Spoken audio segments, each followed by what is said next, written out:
So what is required to demonstrate infringement upon one's trademark? To start with, the standard is that protecting the public, that someone using a mark that is so similar in nature to a person's protected mark that it causes confusion to the public or likely to lead to confusion of the public as to the source or origin of a particular product or service. In that way, the infringer is claiming some of the brand recognition or through association with the true holder of the trademark rights. So the court will look at a number of factors to determine whether this likelihood of confusion exists. To start with, they'll look at the mark itself and see how similar are the two marks being used, the protected mark and the alleged infringing mark, letters, design, coloring, etc.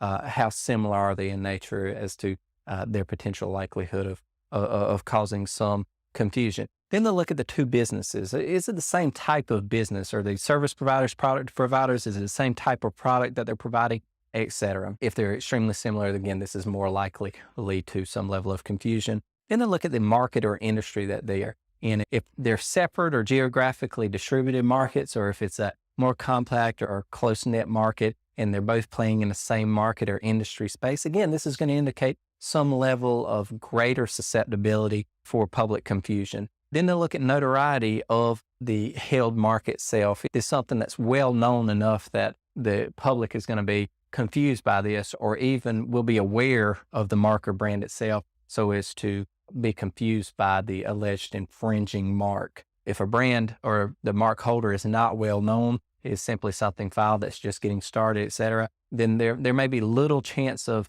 confusion if the mark is not in some way similar, that it would just look exactly like it or cause confusion to the individual, any person who came across it or saw it. So again, notoriety there plays a big part.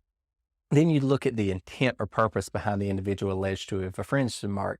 Are they doing it on purpose to associate themselves with someone else's brand, or is it inadvertent? If it's inadvertent, again, it's less likely to be that they are intending or have the effect of causing some level of public confusion. And then they'll just look to the public itself. What evidence exists that there is some level of confusion actually out there? So taking these factors together, the court will determine whether there's a likelihood of confusion and the level of similarity between what's being used and what's being claimed, both at the job level, at the company level as to what they do in their industry, and the actual mark itself, how close an appearance is it. And all these factors, again, will make that determination of potentially confusing to the public.